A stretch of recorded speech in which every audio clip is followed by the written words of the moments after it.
G'day DIY pool legends. Today we're going to be talking about pool automation. We get asked about it a lot, mainly what is it, how does it work, and most importantly, is it worth it? So we're going to answer all of those questions for you today. So what is automation? Well, some people think with automation, it means that you set it up and then you never have to go to the pool shop ever again. That's not true. What automation will do is manage your pH levels and your chlorine levels, which are the pillars of your water chemistry, the foundation, if you like, the slab of your house that holds everything else up. If you keep your pH and your chlorine levels in a stable band, you'll prevent 90% of the problems that happen with pool water. So going cloudy or going green or whatever it might be. And why is that? Well, because with a standard chlorination system, it relies on us humans. We tend to be a smidge on the lazy side sometimes. Going down to the pool shop and testing the water, particularly weekly in summer when the pool's getting used and the water temperature is so much higher, and the chlorine levels are a bit low, the pH levels are a bit high, and the water starts to go a bit cloudy, or the kids jump out and go, "Dad, my eyes are burning," all of those sort of things. So that's what automation prevents. Now, how does it actually work? Well, there's a couple of components to it. We're going to look at the Astral Halo system today, and in our opinion, this is probably the best one out there. It's won a gazillion awards. It's super user-friendly, touch screen, Bluetooth everything, really easy to set up, really easy to maintain. So the first part then is you need the Halo chlorinator itself. Now, how that works is nice fancy touch screen. And as you can see at the moment, then it's telling me that the pump's on low speed, it's not chlorinating because it doesn't need to, it's water sampling, and the chlorine levels are okay, and the pH levels are at 7.4. Now, let's say I just piled 10 people into the pool for the afternoon with the kids, then the chlorine levels would have dropped and the pH would have gone up. The system will identify that, and it will increase its chlorine output, and it will start dosing acid into the pool, so it balances it again. Winner, winner, chicken dinner. Now, how does it do that? First of all, you need a couple of these bad boys. Now, these are the sensors. So you got your pH sensor, and it will be, well, these are called ORP sensors, which is a fancy term for a chlorine sensor. ORP stands for oxygen reduction potential. Stupid name, why not just call it chlorine sensor? Which the smart people of Astral went, "Hey, that's a stupid name. We're just going to call it a chlorine sensor." Now, because they're Bluetooth, no more cables. You used to have these stupid cables coming out everywhere. That was a mess. Now, it's as simple as pressing this button to pair. Smart chlorinator over here picks up, okay, there's something trying to pair to me. You press accept, it's now connected, away you go. So, these two sensors. Now, what's that noise that you can hear? That's the pH pump. We're going to talk about that in a second. Now, what happens here is this pH sensor and this chlorine sensor is sampling the water all the time as it's coming through. Now, it's on the inlet side, so before it hits the chlorinator. And if it picks up that it needs more chlorine, then it tells this salt cell here, start making more chlorine, please, sir. If it decides that the pH level is too high, we need to get acid into the pool. So how do we do that? Well, first part is you need an acid drum.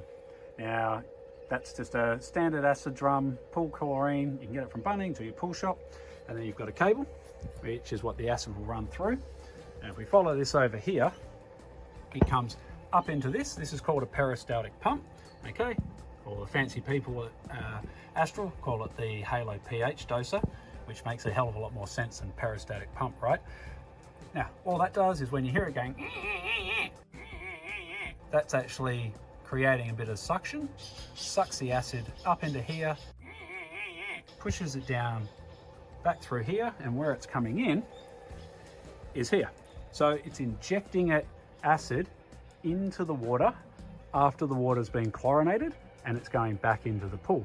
And it will just keep doing that until the pH is balanced. Now, it won't run that pump non-stop, but it will just keep dosing and dosing until it's happy that the pH levels are where they need to be. Now, the other part with automation, you don't have to have it, but if you can get a variable speed pump, then again, connected by Bluetooth. The pump will talk to the chlorinator, and if the chlorinator decides, hey, we need more chlorine in the pool and we need it pronto, it will speed up the pump to increase the turnover in the pool and get those chlorine levels balanced nice and easy. Okay, so that's how automation works in a nutshell. Now, a couple of things from a maintenance point of view. Yes, you have to replace these acid drums once it gets empty. I haven't automated that part. And these sensors, there's a battery in here that will last about 5 years before the sensors need to be replaced. So you get a pretty good shelf life out of those. The peristaltic pump is going to last you for a decent amount of time. That just needs to get a little bit of lubricant once a year. That's about it with the maintenance. Everything else is pretty much set and forget. I'm not going to go through all of the fancy bits that the chlorinator does, other than I can turn the lights on and off. I can set the timers, and with this particular one, we've got the Halo Expand. That turns on the garden lights and also some garden lights around the back. So that's basically what automation does. Now, what's the little hidden benefit of this that you don't realize until you actually have automation? And it's this. This is the Halo Claw app. Now, let's say you're away, and this is where the hidden beauty of automation really hit home for me. I've been away on business for 9 days, still had another 4 days to be away, and got a phone call from the kids saying, could we go for a swim? Now, if I had a standard chlorinator, which I used to run, then I would have had to say, I'm really sorry, I haven't been able to test the water. I don't know if it's safe. Sorry, you can't go in. Cue upside down smiles everywhere.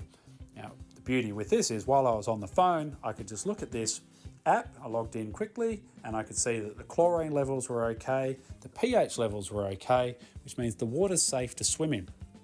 Yep, the alkalinity might be out a little bit, or a couple of other things might not be just right, but in terms of is the water safe, then yes it is. And then quick question to the kids, is the water clear? Yes it is. Okay, go for it.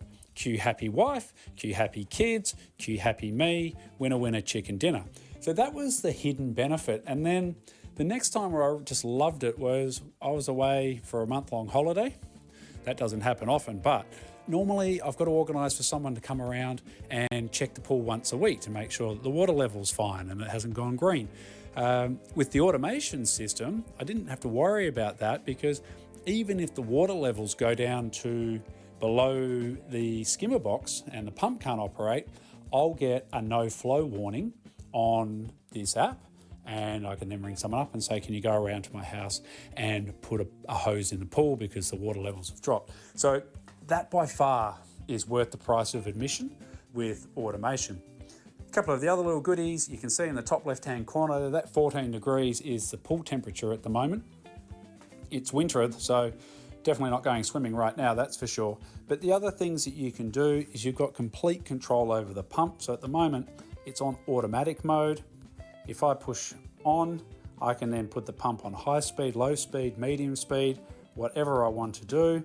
And if I want to, let's say someone does take some water down to the pool shop and get it tested and say, oh, the chlorine's a little bit low and there's not enough pH in it, then I can just come in here and I can just change these set points and tell the system, okay, start producing a little bit more chlorine, maybe put in a little bit more acid, and I can then also turn on the lights, I can change the colors and everything else. But that by far is one of the biggest advantages of automation. It's just the visibility that you have when you're not able to physically get to the pool shop each week in summer to test your water, and just the ease that comes with it. So that's automation in a nutshell. So if you want to look like old mate here, kicking back, having a beer rather than racing around like a chook with his head cut off, get into the pool shop so the kids can go for a swim because they're jumping up and down. Automation could be for you. It does cost more money up front. It probably pays for itself over time with saved trips and everything else, and also just your state of mind when the kids are jumping up and down wanting to get into the pool, and you can say go for it. All right, I hope you liked this video. I hope it helped out. If you've got any ideas for future videos, please let us know. Please spread the word. Please like and subscribe to the channel. The more people who know about DIY pools and that it is possible to save thousands of dollars without cutting corners and cutting quality, the better. Thanks, DIY Pool Legends. Bye.